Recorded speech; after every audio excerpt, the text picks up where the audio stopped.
السلام عليكم ورحمة الله وبركاته. إن الحمد لله نحمده ونستعينه ونستغفره ونؤمن به ونتوكل عليه ونعوذ بالله من شرور أنفسنا ومن سيئات أعمالنا من يهده الله فلا مضل له ومن يضلله فلا هادي له وأشهد أن لا إله إلا الله وحده لا شريك له وأشهد أن محمدًا عبده ورسوله أما بعد فقد قال الله تعالى في كلامه المجيد وفرقانه الحميد أعوذ بالله من الشيطان الرجيم بسم الله الرحمن الرحيم وفي أموالهم حق للسائل والمحروم صدق الله العظيم. وقال النبي صلى الله عليه وسلم الصيام جنة إن الله وملائكته يصلون على النبي يا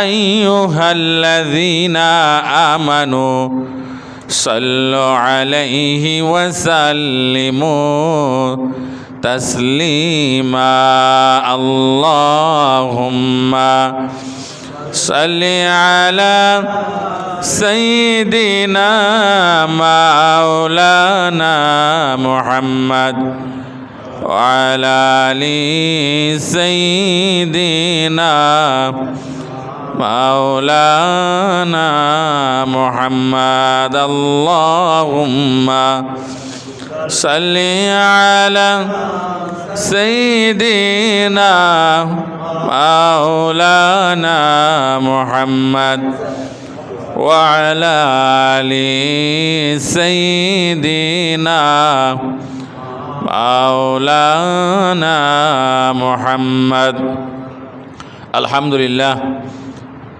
সমস্ত প্রশংসা নিবেদন করছি সেই মহান আল্লাহ রাব্বুল ইজ্জতুল জালালের, যে মহান আল্লাহ রাব্বুল ইজ্জতুল জালাল আমাদেরকে ভালো রেখেছেন, সুস্থ রেখেছেন, সিয়াম সাধনা করার তৌফিক দান করেছেন এবং তার ইবাদত করার জন্য, জুমার নামাজ আদায় করার জন্য বাড়িয়ারটেক জামে মসজিদে সিয়াম সাধনার এই দ্বিতীয় জুমায় যথাসময়ে এসে উপস্থিত হওয়ার তৌফিক দান করেছেন। সেজন্য আমরা খুশি হয়ে কালিমাতুশ শুকর আদায় করি, বলি আলহামদুলিল্লাহ।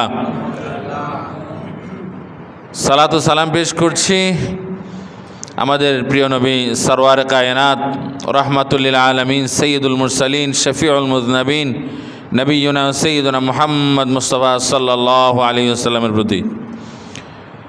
রোজা মাস, রোজা রমজানের মাস অত্যন্ত গুরুত্বপূর্ণ মাস, সহমর্মিতার মাস, বেশি বেশি করে দান সদকা করার মাস, মাগফিরাতের মাস, তাওবার মাস, জিহাদের মাস। এই মাসের সবচেয়ে বড় পরিচয় হচ্ছে এই মাস হচ্ছে আল্লাহর কালাম তথা আল কোরআন নাজিলের মাস। বলি সুবহানাল্লাহ। আল্লাহ পাক রব্বুল আলামিন পবিত্র কোরআনের সূরা বাকারার 185 নম্বর আয়াতের মধ্যে বলেছেন, শাহরু রমাদানাল্লাযী উনজিলা ফীহিল কুরআন, রমজান মাস হচ্ছে এমন একটি মাস যে মাসে কোরআন নাজিল করা হয়েছে। কোরআনের বিশেষত্ব কি? কেন আল্লাহ পাক রব্বুল আলামিন কোরআন নাজিলের মাস হিসেবে রমজানকে উল্লেখ করে এই মাসকে আলাদা করে গুরুত্ব আরোপ করার চেষ্টা করেছেন? কোরআনের এত গুরুত্ব কেন? আল্লাহ পাক রব্বুল আলামিন বলছেন হুদাল লিন্নাস, কেননা কোরআন হচ্ছে পৃথিবীর মানুষের জন্য হেদায়াত।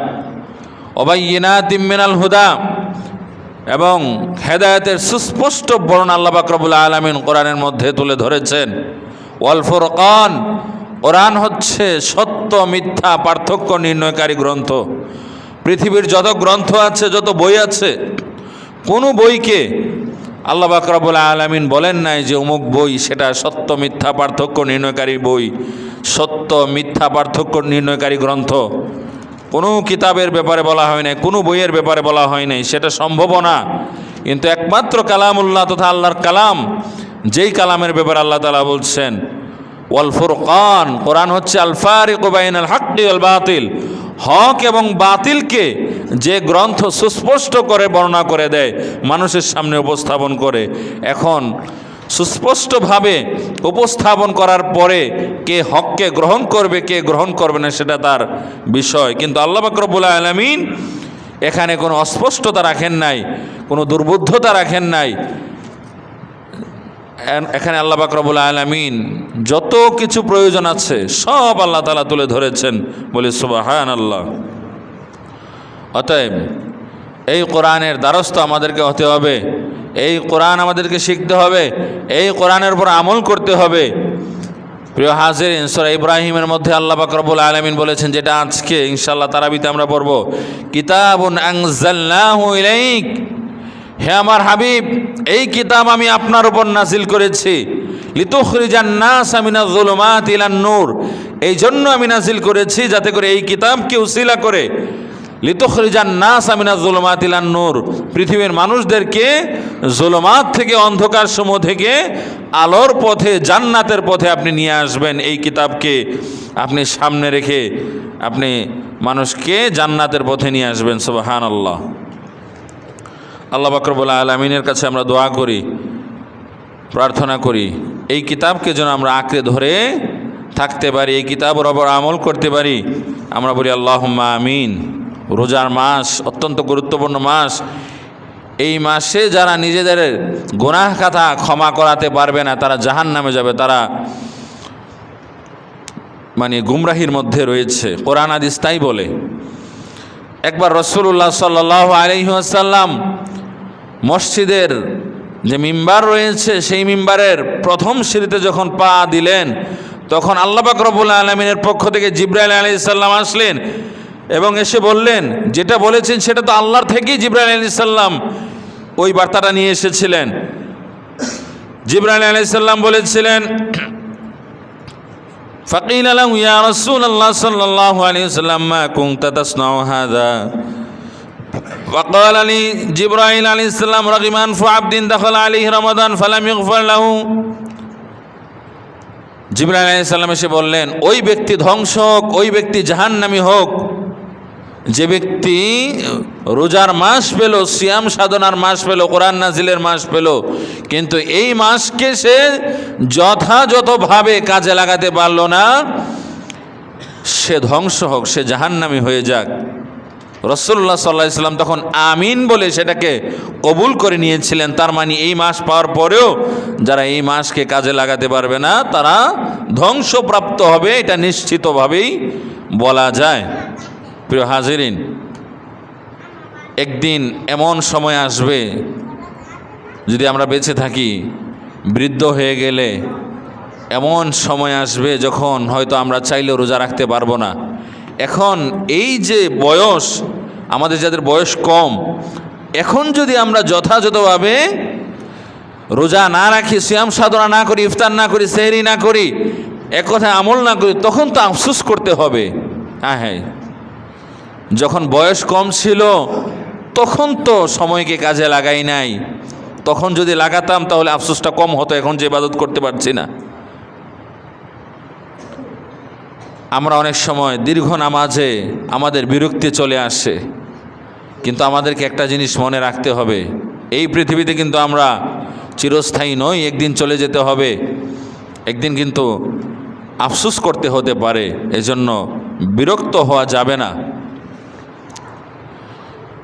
একজন কবি বলেছিলেন, লাউলাম তাকুন রাসুল ইবাদাত লাউদ্দাত মিন সালিহিল আদাত, সালাত যদি সর্বশ্রেষ্ঠ ইবাদত না হতো তাহলে সালাতে যে এই উঠানামা করা হয়, রুকু করা হয়, সেজদা করা হয়, দীর্ঘ সময় দাঁড়িয়ে থাকা হয়, এটা একটা শ্রেষ্ঠ ব্যায়ামে পরিণত হতো। সুবহানাল্লাহ। কিন্তু যেহেতু এটা শ্রেষ্ঠ ইবাদত, এটাকে আর অন্য কিছু বলা যাবে না। না হলে আমরা সালাতে যা করি, যে কসরত হয়, যে কষ্ট হয়, এটা শরীরের জন্য কিন্তু উপকার। আল্লাহ তাআলার কাছে আমরা দোয়া করি এই মাসকে যেন আমরা কাজে লাগাতে পারি, আমরা যেন নিষ্পাপ হতে পারি, মাসুম হিসেবে আল্লাহ পাক রব্বুল আলামিনের নিকট গণ্য হতে পারি। আমরা বলি আল্লাহুম্মা আমিন। বুখারী শরীফের 8 নম্বর হাদিস আছে, যেখানে বলা আছে, বুনিয়াল ইসলাম আলা খামস, ইসলামের বেনা হচ্ছে 5টি বেনার উপর ইসলাম দাঁড়িয়ে আছে। ইসলামের রোকন আরকান ভিত্তি যাই বলি না কেন, হাদিসে সেটা 5টি বলা হয়েছে। 1 নম্বরে হচ্ছে শাহাদাতি আল্লা ইলাহা ইল্লাল্লাহ ওয়া আন্না মুহাম্মাদার রাসূলুল্লাহ, ব্যক্তিকে এই সাক্ষ্য দিতে হবে আল্লাহ ছাড়া অন্য কোনো ইলাহ নাই, বিধানদাতা নাই, হুকুমদাতা নাই, রব নাই, উপাস্য নাই, এবং মুহাম্মদ সাল্লাল্লাহু আলাইহি ওয়াসাল্লাম আল্লাহ পাক রব্বুল আলামিনের মনোনীত রাসূল। 1 নম্বরে হচ্ছে ইমানের স্বীকৃতি, বিশ্বাসের স্বীকৃতি। 2 নম্বরে হচ্ছে ইকামিস সালাত, সালাত কায়েম করা, নামাজ প্রতিষ্ঠা করা। ঈমান আনার পরে, আল্লাহ পাক রব্বুল আলামিনকে বিশ্বাস করার পরে, তার প্রতি ঈমান আনার পরে, তার রাসূলকে বিশ্বাস করার পরে যে বিশ্বাসগুলো রয়েছে, যেগুলো অবশ্যই মানুষকে বিশ্বাস করতে হবে, আবশ্যকীয় যে বিষয়গুলো রয়েছে সেগুলো যখন ব্যক্তি মানবে, প্রথম দায়িত্ব এসে দাঁড়ায় ওয়া ইকামিস সালাত, সালাত প্রতিষ্ঠা করা, নামাজ প্রতিষ্ঠা করা। ঈমান আনার পরে ব্যক্তির প্রথম দায়িত্ব হচ্ছে সালাত প্রতিষ্ঠা করা। এই জন্য কোরআনে অনেকবার, প্রায় 82 জায়গার মতো জায়গায় সালাতের কথা বলা আছে। এত গুরুত্বপূর্ণ ইবাদত হচ্ছে সালাত। এবং হাদিস শরীফের মধ্যে আল্লাহর হাবিব সাল্লাল্লাহু আলাইহি সাল্লাম বলেছেন, আল আহদুল্লাযী বাইনানা ওয়া বাইনাহুমাস সালাহ, আমাদের এবং কাফেরদের মধ্যে পার্থক্য নির্ণয়কারী ইবাদত হচ্ছে সালাত। ফামান তারাকাহা ফাকাদ কাফার, ইচ্ছাকৃতভাবে এই সালাতকে যারা তরক করবে, ফাকাদ কাফার, তারা কুফরি করলো, তারা কাফের হয়ে গেল। বলি নাউজুবিল্লাহ। দীর্ঘ সময় ধরে যদি কেউ অনবরত সালাত ত্যাগ করতে থাকে, তাহলে সেই ব্যক্তি আর মুসলিম থাকে না, সে কাফের হয়ে যায় বলে আলেম ওলামাগণ এই হাদিসের আলোকে বলে থাকেন।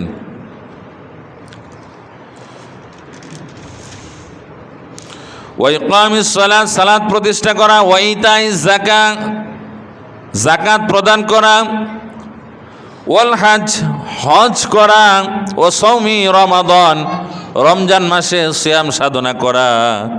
ঈমান, বিশ্বাস, আল্লাহর প্রতি বিশ্বাস, রসুলের প্রতি বিশ্বাস, এটা ধনী হোক গরিব হোক সবার জন্য আবশ্যক। জান্নাতে যেতে হলে ঈমান আনার পরে দ্বিতীয় যে দায়িত্ব, সালাত কায়েম করা।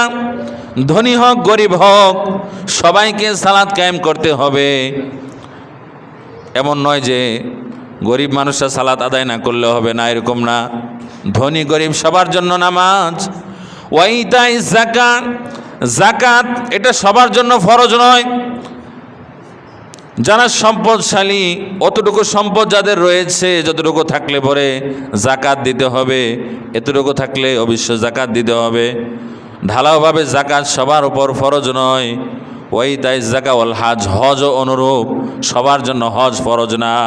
আল্লাহ তাআলা বলছেন, ওয়ালিল্লাহি আলান নাসি হিজ্জুল বাইতি মান ইসতাতা ইলাইহি সাবিলা, আর মানুষদের মধ্যে আল্লাহর ঘর তাওয়াফ করে আল্লাহর ঘরে যাওয়ার মতো সামর্থ্য যাদের রয়েছে তাদের উপর হজ আবশ্যক, সবার উপর নয়। কিন্তু হজ আবশ্যক হওয়ার পরেও, সামর্থ্য থাকার পরেও কেউ যদি হজ না করে, হাদিস শরীফের মধ্যে আল্লাহর হাবিব সাল্লাল্লাহু আলাইহি ওয়াসাল্লাম বলেছেন, সে ইহুদি হয়ে মারা গেল না খ্রিস্টান হয়ে মারা গেল সেটা আমি জানি না। মানে এত কঠিন কথা রাসূলুল্লাহ সাল্লাল্লাহু আলাইহি ওয়াসাল্লাম সামর্থ্য থাকার পরেও যারা হজ করে না তাদের ব্যাপারে বলেছেন। এরপর ওয়াসাউমি রমাদান, রমজান মাসে সিয়াম সাধনা করা, ধনী হোক গরিব হোক সবার উপর ফরজ। অবশ্যই আমরা বলেছি যে সিয়াম সাধনা ফরজ হতে হলে বালেগ বালেগা হতে হবে, নির্দিষ্ট বয়স হতে হবে, মুসলিম হতে হবে, আকল থাকতে হবে। পাগলের উপর সিয়াম সাধনা ফরজ না। এগুলো তো আমরা আলোচনা করেছি। এখন আমরা জানব যে মুফসিদাতুস সাওম, সিয়াম ভঙ্গের কারণগুলো কি কি। এক নম্বরে হচ্ছে ইচ্ছা করে খেলে। ইচ্ছা করে যদি কেউ খায় তাহলে সিয়াম ভঙ্গ হয়ে যাবে। অনিচ্ছাকৃতভাবে খেলে কিন্তু সিয়াম ভঙ্গ হবে না, একটু পরে সেটা আসবে। এরপরে হচ্ছে পান করলে, খেলে যেরকম রোজা ভেঙে যাবে, ইচ্ছা করে পান করলেও রোজা ভেঙে যাবে। এরপরে হচ্ছে স্ত্রীর সাথে মিলিত হলে তখন কিন্তু রোজা ভেঙে যাবে। কাজা এবং কাফারা উভয়টাই তখন আবশ্যক হবে, ফরজ হবে। হানাফি দৃষ্টিকোণ থেকে কেউ যদি রোজা ভঙ্গ করে খায় এবং স্ত্রীর সাথে দিনের বেলায় যদি মিলিত হয় তাহলে কাজা কাফারা উভয়টাই আবশ্যক হয়ে যাবে। কাজা মানে কি? একটা রোজা ভেঙে গেছে, এর আরেকটা রোজা পরবর্তীতে রেখে দিলেই হবে, এটার বিপরীতে পরবর্তীতে একটা রেখে দিলেই হবে। কিন্তু কাফারা বলা হয় ওই একটা রাখলে হবে না। প্রথমত যেটা করতে হবে, কাফারা হিসেবে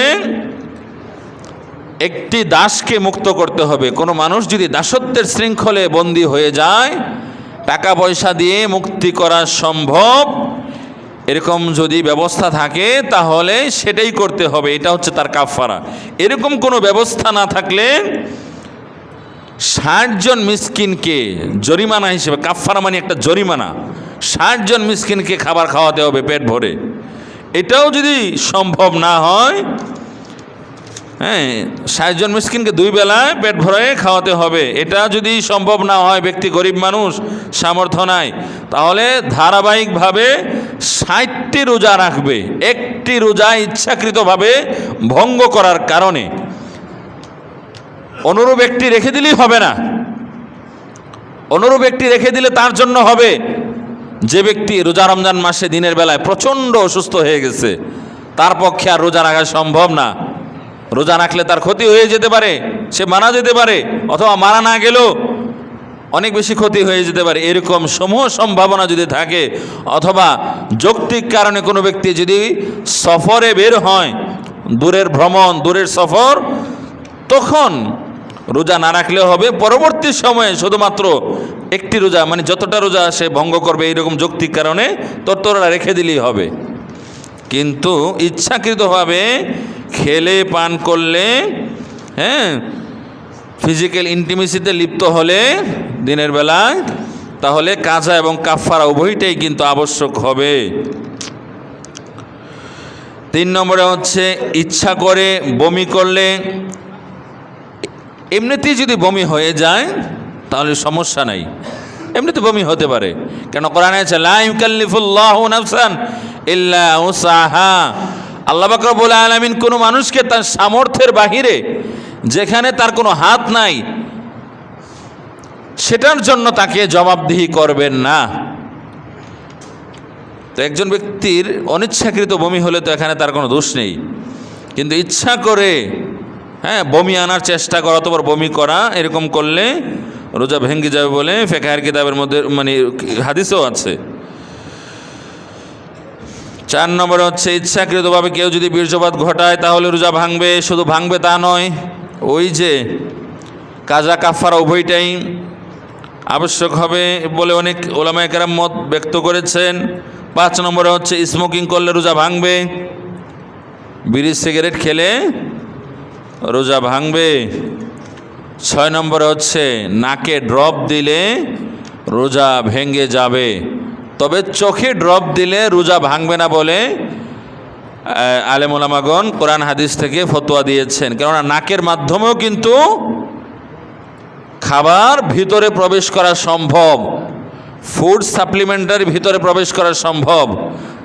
মুখে যারা খেতে পারে না, ডাক্তার তাদেরকে নাকের মাধ্যমে খাওয়ার ব্যবস্থা করে দেন। এই জন্য নাক দিয়ে যদি কেউ ড্রপ দেয় তাহলে রোজা ভেঙে যাবে বলে উলামায়ে কেরাম বলেছেন। এখন আমরা জানবো যে যেসব কারণে রোজা ভাঙে না। অনেক মানুষের মুখে থুতু চলে আসতেই পারে, কিন্তু অনেক মানুষ মনে করে মুখের মধ্যে থুতু আসলে সেটা গিলে ফেললে রোজা ভেঙে যায়। এই ভুল ধারণার কারণে অনেক মানুষ সারাদিন মানুষের সামনে থুতু ফেলতে থাকে। এটা যে একটা দৃষ্টিকটু, খারাপ দেখা যায়, অভক্তি তৈরি হয়, অরুচিকর ব্যাপার, সেদিকে অনেক মানুষের কোনো ভ্রুক্ষেপ নাই।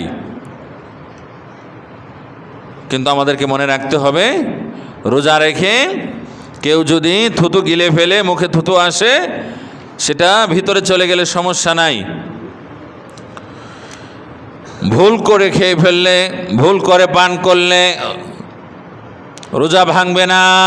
তবে এটা কামনা করা যাবে না যে ভুল করে খেলে, ভুল করে পান করলে যেহেতু রোজা ভাঙে না, আমি যেন বেশি বেশি করে ভুল করে খেয়ে ফেলি, ভুল করে পান করি, এরকম যদি হয় তাহলে ভালো হবে, এই ধরনের কামনা করা উচিত নয়।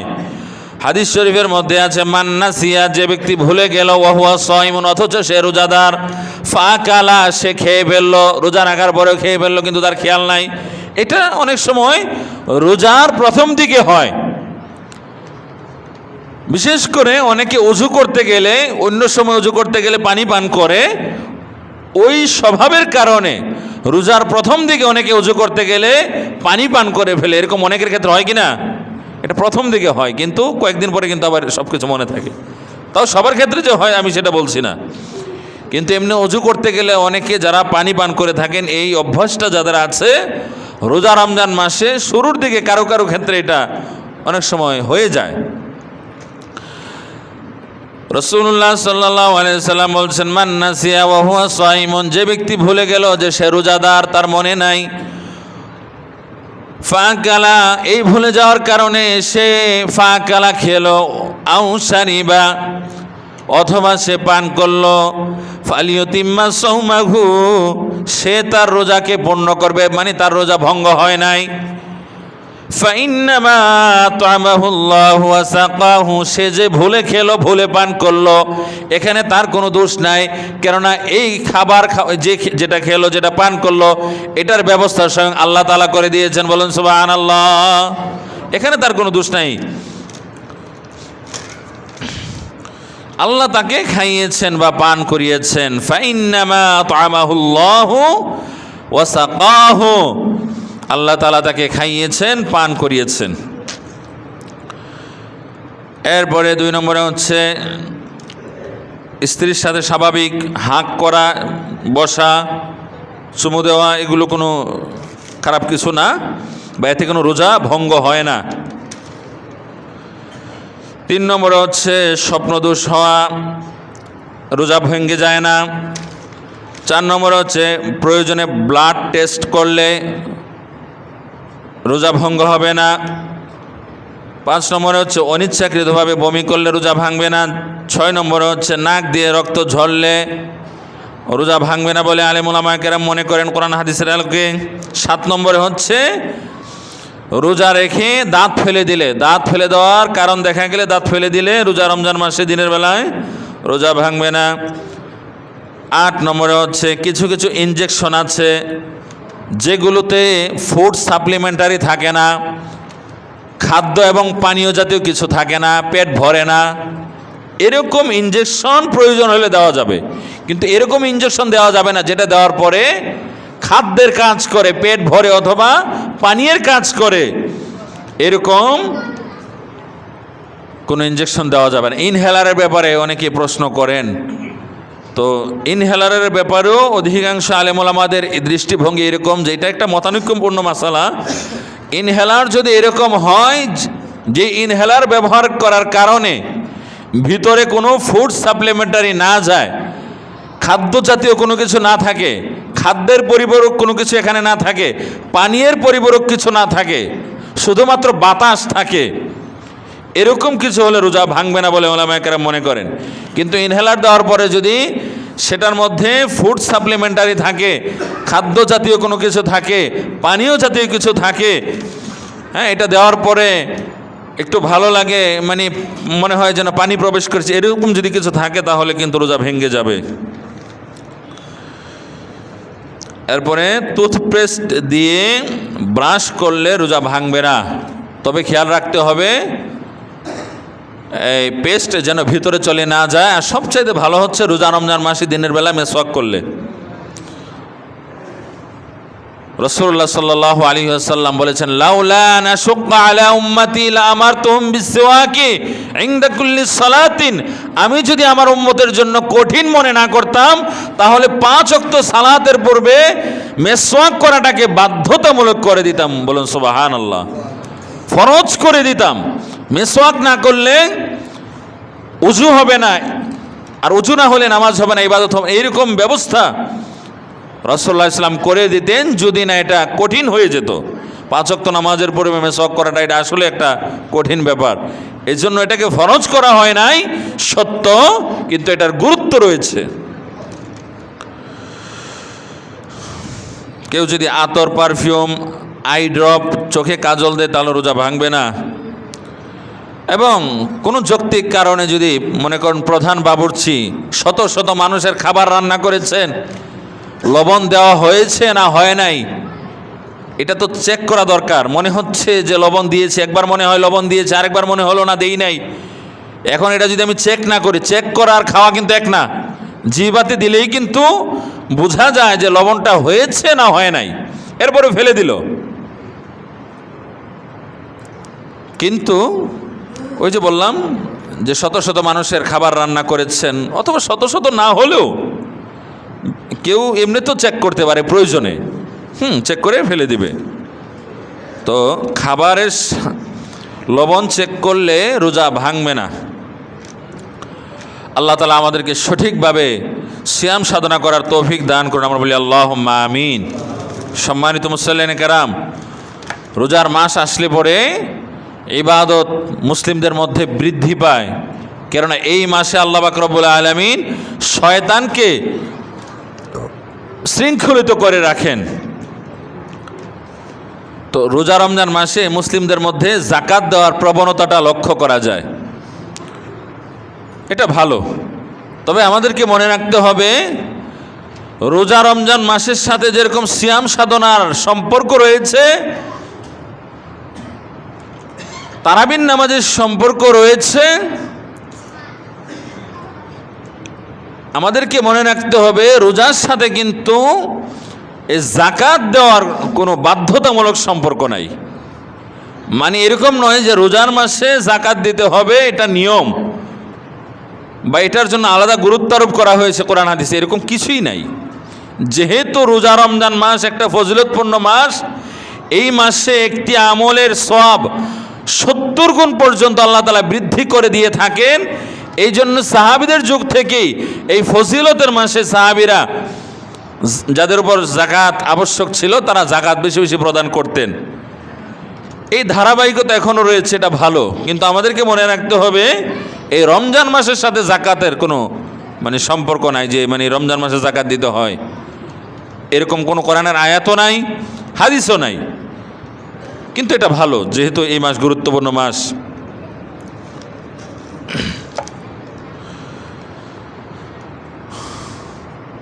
যেটা বললাম, রমজান মাসের সাথে যাকাত দেওয়া নেওয়ার কোনো সম্পর্ক নাই, তবে রমজান মাসে যাকাত দিলে সেটা ভালো, সমস্যা নাই, অন্য মাসও দিতে পারে।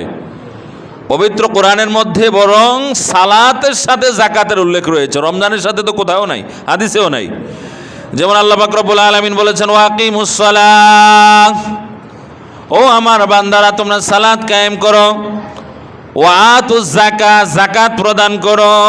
দেখেন সালাতের সাথে নামাজের সাথে যাকাতের কথা, রোজার সাথে নাই। ওয়ারকাউ মা'আর রাকিঈন, এবং রুকুকারীর সাথে রুকু করো, মানে জামাতের সাথে নামাজ আদায় করো। রুকুকারীর সাথে রুকু করা মানে হচ্ছে মসজিদে এসে জামাতের সাথে নামাজ আদায় করা। এরপর আরেক জায়গা আছে ওয়াকিমুস সালাতা ওয়া আতুজ যাকাতা, তোমরা সালাত কায়েম করো, যাকাত প্রদান করো। ওয়াকরিদুল্লাহ করদান হাসানা, আল্লাহ পাক রব্বুল আলামিনকে উত্তম ঋণ প্রদান করো। এটার ব্যাখ্যা আছে, বিভিন্ন ব্যাখ্যা আলেম উলামা কেরাম দিয়েছেন কোরআন হাদিস থেকে, যে আল্লাহ পাক রব্বুল আলামিন তো অমুখাপেক্ষী। কুল হুয়াল্লাহু আহাদ আল্লাহুস সামাদ লাম ইয়ালিদ ওয়া লাম ইউলাদ ওয়া লাম ইয়াকুল লাহু কুফুওয়ান আহাদ। আল্লাহ তাআলা এই অত্র আয়াতে কেন তাকে ঋণ দেওয়ার কথা বললেন? তো এটা একটা ব্যাখ্যা যে আমার বান্দাদেরকে প্রয়োজন যাদের রয়েছে, যারা ঋণ চায়, সামর্থ্য থাকলে তুমি ঋণ প্রদান করো, তাহলে সেটাই হবে আমাকে ঋণ প্রদান করা। সুবহানাল্লাহ। এই আমলগুলো এখন হয় না, মানুষকে ঋণ দিতে চায় না। অবশ্যই এটার কারণও রয়েছে, কেননা টাকা পয়সা ঋণ দিলে এমন হয়ে যায় যে দিতেই চায় না, শত্রুতা তৈরি হয়ে যায়, দিতে হবে সেরকম কোনো আচরণেও মানে সেটা প্রকাশ করে না। এরকম কারণে যে ভ্রাতৃত্ব বোধ রয়েছে সেটা অনেকটাই দূর হয়ে গিয়েছে এবং সুদের প্রাদুর্ভাব দেখা দিয়েছে। যাকাতের বিধান যেখানে শতভাগ সুষ্ঠুভাবে সম্পন্ন হবে না, ঋণ দেওয়ার ব্যবস্থা যেখানে থাকবে না, সুদবিহীন ঋণ দেওয়া, এরকম ব্যবস্থা যখন থাকবে না, মানুষ থেকে যখন এগুলো উঠে যাবে, তখনই মানুষ ব্যাপকভাবে সুদের সাথে সম্পৃক্ত হয়ে যাবে। আর যখনই মানুষ সুদের সাথে সম্পৃক্ত হবে, তখনই মানুষ অকল্যাণের মধ্যে নিজেকে সম্পৃক্ত করে ফেলবে।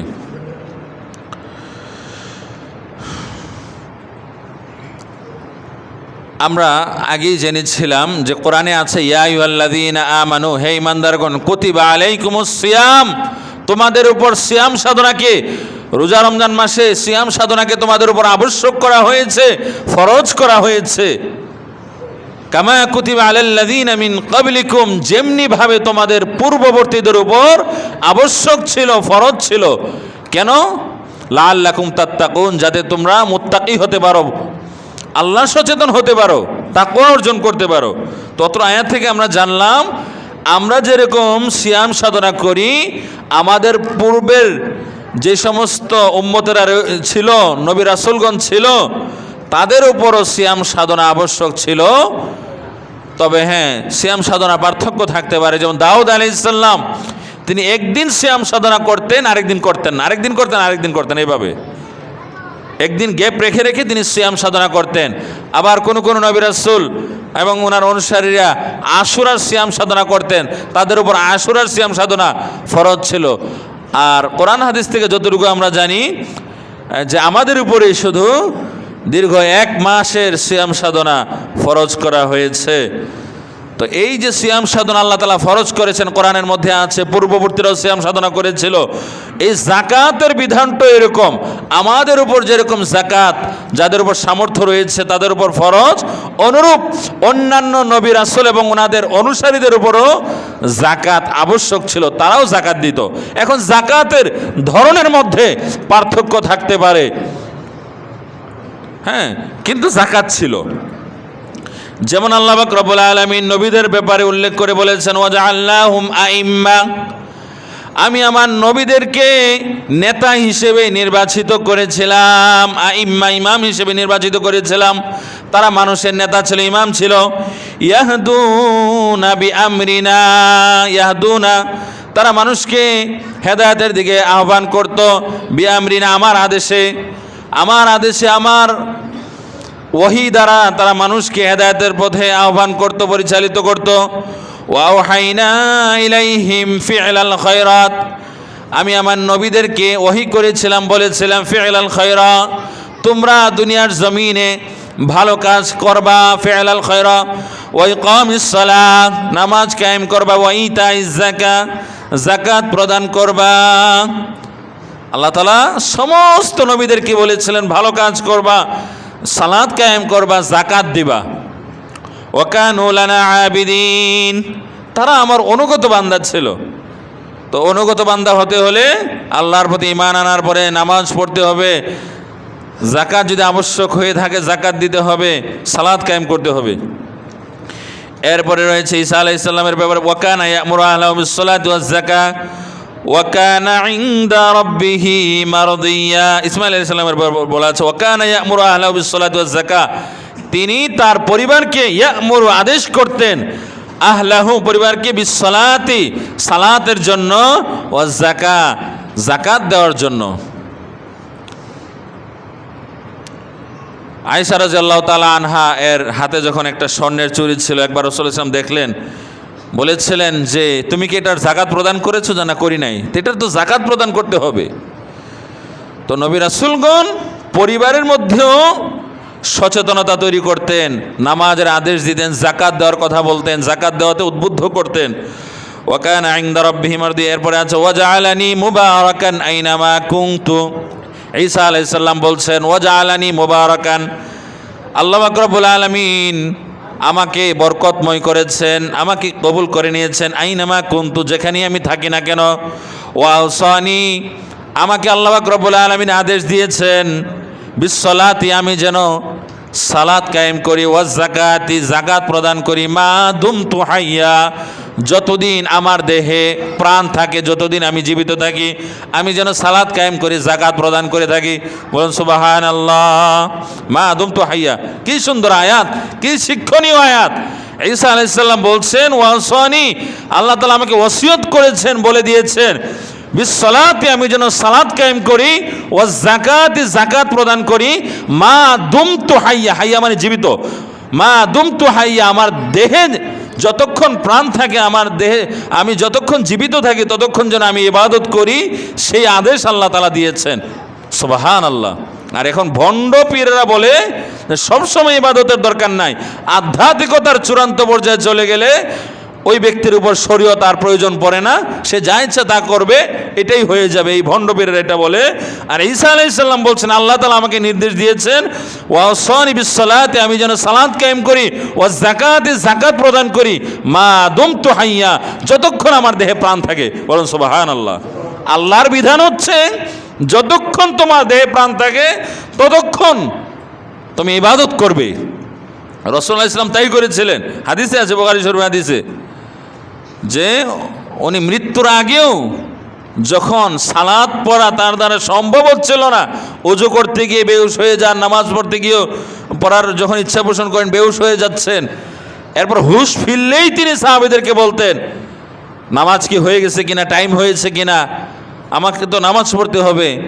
তিনিও তখন বলেন নাই যে আমার এত খারাপ অবস্থা, আমি নবী, শেষ মুহূর্তে এত কষ্ট করে ইবাদত না করলেও তো হয়, এটা রাসূলুল্লাহ সাল্লাল্লাহু আলাইহি ওয়াসাল্লাম বলেন নাই, কিন্তু ভণ্ডপীরেরা বলে।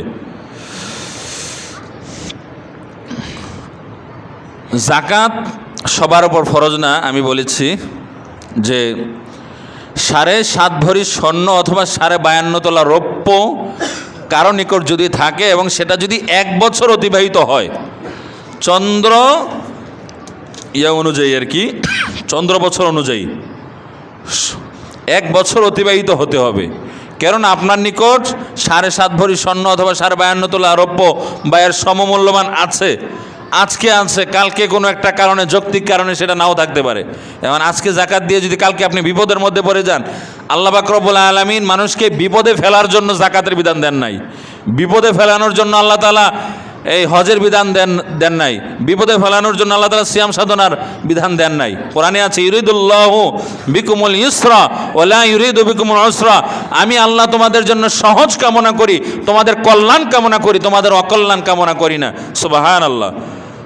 আমরা অনেকে যাকাতকে জরিমানা মনে করি বা কষ্টের কারণ মনে করি, অথচ আল্লাহ তাআলা বলছেন না, যাকাত যে দিবে তারও কোনো ক্ষতি হবে না, বরং তার বাকি যে সম্পদ সেগুলো পবিত্র হবে এবং সে নিজেও পবিত্র হবে, তার সম্পদ আল্লাহ তাআলা বৃদ্ধি করে দেবেন। সুবহানাল্লাহ। তো 7.5 ভরি স্বর্ণ অথবা 52.5 তোলা রৌপ্য অথবা এর সমপরিমাণ 1 বছর যদি অতিবাহিত হয় এবং হাওয়াই যে আসলিয়া তথা মানুষের যে মৌলিক প্রয়োজন রয়েছে সেই প্রয়োজন বাদে, দেখুন ইসলাম কত সুন্দর ধর্ম, সেই প্রয়োজনগুলো বাদে। কিন্তু এখন যদি এরকম হয়, মনে করুন আপনার কাছে এই পরিমাণ স্বর্ণরৌপ্য বা টাকা পয়সা রয়েছে, কিন্তু আপনি বিশাল ঋণের জালে আটকে আছেন, ঋণ প্রদান করতে হবে। আল্লাহ তাআলা তো আপনাকে যাকাত দিতে বলেন নাই, আগে ঋণ দাও। এরপর বাসা ভাড়া 1 লক্ষ টাকা হয়ে আছে, দেওয়া হয় নাই মনে করুন, আল্লাহ তাআলা বলছেন ওই বাসা ভাড়া দাও, মৌলিক প্রয়োজন আগে ইয়ে করো। সন্তানদের প্রতিষ্ঠানে বেতন পড়ে আছে অনেক টাকা, অথবা ভর্তি করাতে হবে, টাকা পয়সা প্রয়োজন আছে। মোট কথা মৌলিক প্রয়োজন বাদে যদি 7.5 ভরি স্বর্ণ অথবা 52.5 তোলা রৌপ্য বা এর সমপরিমাণ অর্থ থাকে, সেটা আবার 1 বছর অতিবাহিত হয়, লিখে রাখতে হবে আলহামদুলিল্লাহ আজকে এত তারিখ আমি এত টাকার মালিক হলাম, আমার উপর যাকাত যতটুকু সম্পদ থাকলে ফরজ হয় সেটা হয়েছে এত তারিখ। আগামী বছর এই তারিখ আসার পরেও যদি আপনার নিকট এই পরিমাণ বা তার বেশি থাকে, তখন শতকরা 2.5 টাকা হারে 40 টাকা 1 টাকা হিসেবে যাকাত দিতে হবে।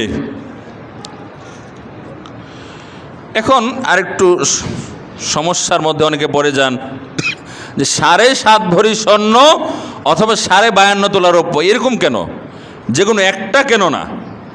আসলে রাসূলুল্লাহ সাল্লাল্লাহু আলাইহি ওয়াসাল্লামের যুগে 7.5 ভরি স্বর্ণের যে মূল্য ছিল 52.5 তোলা রৌপ্যের একই মূল্য ছিল, এই জন্য হাদিসে এটা বলা আছে। কিন্তু এখন দেখা যায় 7.5 ভরি স্বর্ণের যে মূল্য 52.5 তোলা রৌপ্যের মূল্যের মধ্যে কোনো মিল নাই, আকাশ পাতাল ব্যবধান। এখন কোনটাকে আমরা স্ট্যান্ডার্ড ধরবো, কোনটাকে ধরে সামনে আগানোর চেষ্টা করব, বা আমার উপর যাকাত ফরজ হয়েছে কিনা সেটা দেখার চেষ্টা করব, এটা নিয়ে মতভেদ আছে। তবে অধিকাংশ উলামায়ে কেরাম বলেন যেটাকে ধরে যাকাত দেওয়ার চেষ্টা করলে গরিব মানুষেরা উপকৃত হবে, সেটাকে ধরলেই ভালো হবে।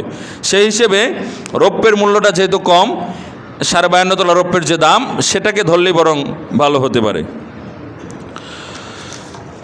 আল্লাহ পাক রব্বুল আলামিন বলছেন ওয়াফি আমওয়ালিহিম হাক্কুল লিসাইলি ওয়াল মাহরুম, আর ধনীদের সম্পদের মধ্যে আমি গরিবদের জন্য হক রেখে দিয়েছি। ওয়াফি আমওয়ালিহিম হাক্কুল লিসাইলি ওয়াল মাহরুম, ধনীর সম্পদের মধ্যে গরিবের অধিকার রয়েছে। সুবহানাল্লাহ। মানে যেই সম্পদটা আল্লাহর রাস্তায় দিয়ে দিতে হবে, যাকাত হিসেবে দিয়ে দিতে হবে, ফিতরা হিসেবে দিয়ে দিতে হবে, সেই সম্পদটা কিন্তু আপনার নিজের না। কোরআন হাদিস সেটা বলে। আমরা কোরআন হাদিস না বোঝার কারণে যেই সম্পদটা যাকাত হিসেবে দিয়ে দাও আমার উপর আবশ্যক, সেটাকেও বরং আমারই সম্পদ মনে করি, মনে হয় যেন আমি দিচ্ছি। অথচ কোরআন হাদিস বলে এটা না, তুমি দিচ্ছ, তোমার সম্পদ দিচ্ছ, ব্যাপারটা এরকম না। তোমার সম্পদই যদি হতো তাহলে তোমার দেওয়ারও দরকার হতো না। তোমার হলে আবার তুমি দিবা কেন, বা সেটা আবশ্যক হবে কেন? একটা সম্পদ সেটা আমার, এটাই যদি হয় তাহলে আমার উপর আবার এটা আবশ্যক হবে কেন আরেকজনকে দিয়ে দেওয়া? আরেকজনকে দিয়ে দেওয়া তখনই আবশ্যক হয় যেটা আমার উপর আবশ্যক না কিন্তু আমার কাছে রয়েছে। তো যাকাত এরকমই, অতিরিক্ত যে সম্পদ, যেটা বললাম একটু আগে, শতকরা 2.5 টাকা হারে দিয়ে দিতে হবে, সেটার মালিক কিন্তু আপনি নন। সেটাও যদি আপনি রেখে দেন তাহলে আরেকজনের অধিকার আপনি খর্ব করেছেন হিসেবে গণ্য হয়ে এর কারণে জাহান্নামে যেতে হবে। আমরা বলি নাউজুবিল্লাহ। আর ফিতরা যেটা নির্ধারণ করা হয়েছে সেটা বলে শেষ করব। আর যাকাতের বিষয়ে আগামী শুক্রবার ইনশাআল্লাহ বিস্তারিত আলোচনা হবে। সর্বনিম্ন 110 টাকা যারা অর্থ দিয়ে দিবেন, অবশ্যই অর্থ দিয়ে, খাদ্যদ্রব্য দিয়ে, এই মশালাগুলো নিয়ে ইনশাআল্লাহ আগামী শুক্রবার যাকাতের সাথে আলোচনা হবে। আর কিন্তু যারা অর্থ দিয়ে দিবেন, যেটা বলছি, সর্বনিম্ন হচ্ছে 110 আর সর্বোচ্চ 2805-10 টাকা এরকম। তো সামর্থ্যের আলোকে দিতে হয় জন্যই কিন্তু কথাটা এইভাবে আসে, সর্বনিম্ন 110, সর্বোচ্চ এত। সবাই যদি একই হারে দেওয়ার মাসালা থাকতো বা একই হারে দেওয়ার কথা থাকতো, এটাই যদি কোরআন হাদিসের মূল কথা হতো, তাহলে এভাবে বলা হতো না যে সর্বনিম্ন 110 আর সর্বোচ্চ এত এত। এই কথার অর্থই হচ্ছে মানে ব্যক্তি তার সামর্থ্যের আলোকে ফিতরা দিবে। এখন একজন ব্যক্তি অনেক টাকা পয়সার মালিক, সেও 110 টাকা করে দিচ্ছে, আর সাধারণ একজন মানুষ কোনোরকম চলতে পারে, কিন্তু সে মনে করছে আমি ফিতরা দিব, সেও 110 টাকা করে দিচ্ছে, এটা না। হ্যাঁ হ্যাঁ, ফিতরা বাধ্যতামূলক। যাদের উপর মানে মোটামুটি সম্পদ আছে আর কি, হ্যাঁ, চলতে ফিরতে পারে, ফিতরা দিতে হবে। ফিতরাও কিন্তু আবশ্যক। তবে যেহেতু আরও সময় আছে এবং এটা নিয়ে তো বললাম বিস্তারিত মাসালা হবে, তখন আরও ইনশাল্লাহ আমরা ক্লিয়ার হয়ে যাবে। আজকে যতটুকু আলোচনা শুনলাম তার উপর যেন আমরা আমল করতে পারি। আল্লাহুম্মা আমিন।